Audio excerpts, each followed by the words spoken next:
All right, y'all. Bearder Bros Golf Show back again for another week. I'm Rod. And Marcus. One thing that I was noticing, and you kind of brought it up earlier in the week, but I'm Scott. Dude used to be heavy Titleist. Clearly has gone as a free agent and has the mixed bag these days. Yeah. And I just kind of saw the what is it, QI 10 sitting hmm down by the ball, and I was like, oh, look what we Right. got going on here. Let me pull this bad boy up. Stealth. Yeah. Golf Pull it up. WRX coming through.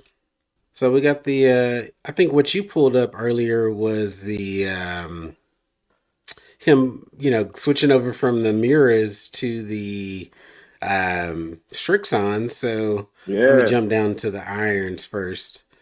So right now he's rocking the 3 and 4, the ZX MK Mark II, the Mark hmm IIs, and the Strixon ZX Mark II or ZX 7. Sorry, 5 through 9. What do you think about the iron choice? You said you had some insight. Mike's playing Yeah. Strixons right now. Yeah. He's got a similar hybrid set. So in comparison, like to like models you would know, like TaylorMade wise, like this is like the long irons are like 790s, and then the short irons, the playing irons, are like the 760s with a smaller profile, the thinner top line, and pretty much all of the weight being like in the back bottom, like the tungsten weighting and stuff like that. This is pretty much the set that he's rocking right now. So he still feels the same playmaking ability with the short irons, the scoring irons, five in to where his wedges go, and then the 3 and 4, a little bit more help, a little bit more spring off the club to help with trajectory and then with length and not really holding him back. And I think also I think it was crazy because like when you look at some of these bags, the wedge setup and the different shafts that they use in all of these wedges is just literally insane. Like he has the S400s as if he's like, so he has the X100 in his 48 and 54. That's a super stiff X100 shaft for true temper. But then in the 56 or in the 58, his sandwich is an S400, which is like a stiff plus. It's a completely different feel and it's a heavier shaft.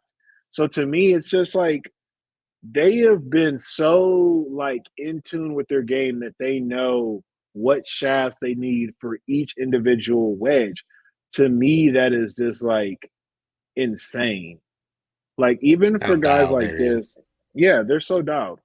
I mean, like some of them have like even down to like the grips that they have on what's in the bag, like extra wraps, Yeah. the tuning that they do, not to mention that this shit that they have injected into their faces and stuff like that.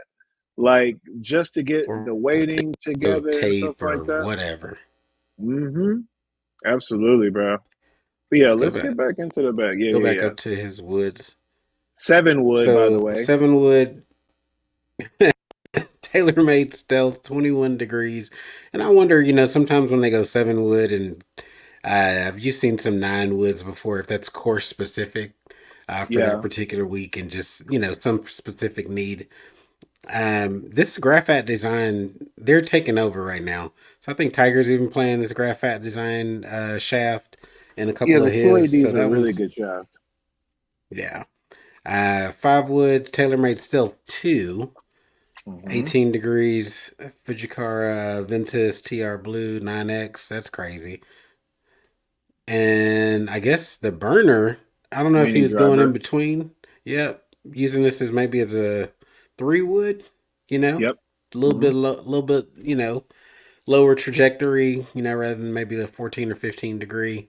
And again, that TaylorMade Q10 set at 10.5 degrees. I don't know. I found lately, and you tell me what your thoughts are on this. Going higher with the loft presents a more shut face these days, and I don't know what they're doing. Like I cannot go any higher than what I've been doing. I tried to go back and add loft just to 9 degrees, and that face looks too shut to me. I don't know how some of these guys do it. If they're tweaking something else to, you know, shut that face, but isn't Yeah, interesting going through some of these players' bags and seeing some of the higher lofted drivers again. You still see guys around 8, um, some 9s, but I saw a lot of 10.5 degree drivers setups this week. What's your yes. thoughts on that? So that's actually an interesting discussion. So if you look into like these tour vans and stuff like that, like in particular like TaylorMade. So like TaylorMade had a real big run, maybe 2021, 2022, where they were taking you in the tour bus with Trotty Golf or whatever the like one of their head tour club setters for them. Fitters, yeah. Yeah, club fitters. So he's making these very specific clubs for these guys. Like Colin Morikawa got his irons in. But like if you look at a segment like Rory's, Rory has a very specific head that he uses. Scotty Scheffler has a very specific head that he uses, and they built these with these specs. So like the head will have a degree on it, but the actual degree on it is not that. So like both Scotty and Rory play 9 degree 9 degree heads, but they're really lofted at 8.75 or some crazy number like that. And they have them built. It's like and it's just like what you said. It has to do with how the face sits and how it presents down by the ball.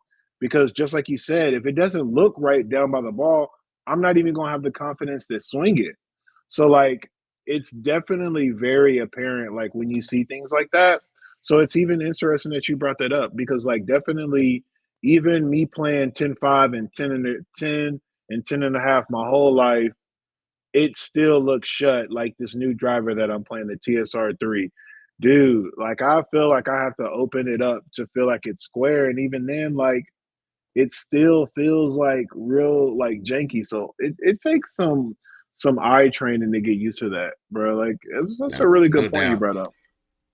Yeah, no doubt. I tried to play at 9, like at 9 earlier this year. Hmm. First round, it was okay, and I think I was just really focused on it.